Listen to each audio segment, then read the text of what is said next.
Today,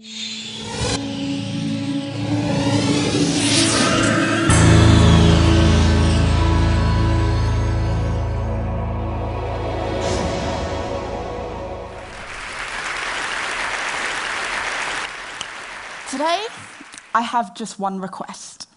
Please don't tell me I'm normal. Now, I'd like to introduce you to my brothers. Remy is 22, tall, very handsome. He's speechless, but he communicates joy in a way that some of the best orators cannot. Remy knows what love is. He shares it unconditionally and he shares it regardless. He's not greedy. He doesn't see skin color. He doesn't care about religious differences. And get this, he has never told a lie. When he sings songs from our childhood, attempting words that not even I could remember, he reminds me of one thing: how little we know about the mind and how wonderful the unknown must be. Samuel is 16. He's tall, he's very handsome. He has the most impeccable memory. He has a selective one, though. He doesn't remember if he stole my chocolate bar, but he remembers the year of release for every song on my iPod, conversations we had when he was 4, weighing on my arm on the first ever episode of Teletubbies, and Lady Gaga's birthday. Don't they sound incredible? But most people don't agree. And in fact, because their minds don't fit into society's version of normal, they're often bypassed and misunderstood.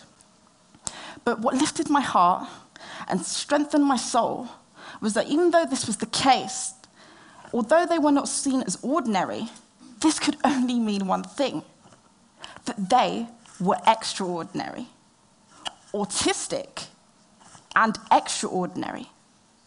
Now, for you who may be less familiar with the term autism, it's a complex brain disorder that affects social communication, learning, and sometimes physical skills.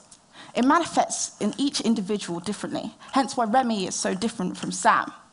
And across the world, every 20 minutes, one new person is diagnosed with autism. And although it's one of the fastest growing developmental disorders in the world, there is no known cause or cure. And I cannot remember the first moment I encountered autism, but I cannot recall a day without it. I was just 3 years old when my brother came along, and I was so excited that I had a new being in my life. And after a few months went by, I realized that he was different. He screamed a lot. He didn't want to play like the other babies did. And in fact, he didn't seem very interested in me whatsoever.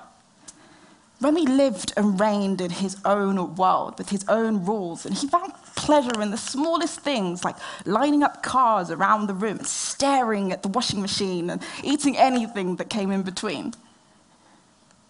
And as he grew older, he grew more different, and the differences became more obvious. Yet beyond the tantrums and the frustration and the never-ending hyperactivity was something really unique. A pure and innocent nature, a boy who saw the world without prejudice, a human who had never lied. Extraordinary. Now, I cannot deny that there have been some challenging moments in my family, moments where I wished that they were just like me. But I cast my mind back to the things that they've taught me about individuality and communication and love, and I realized that these are things that I wouldn't want to change with normality. Normality overlooks the beauty that differences give us. And the fact that we are different doesn't mean that one of us is wrong. It just means that there's a different kind of right. And if I could communicate just one thing to Remy and to Sam, and to you, it would be that you don't have to be normal. You can be extraordinary.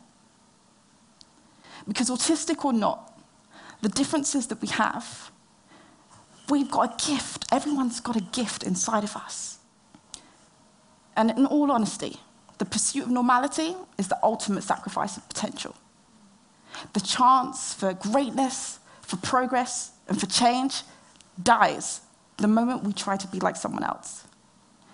Please, don't tell me I'm normal. Thank you.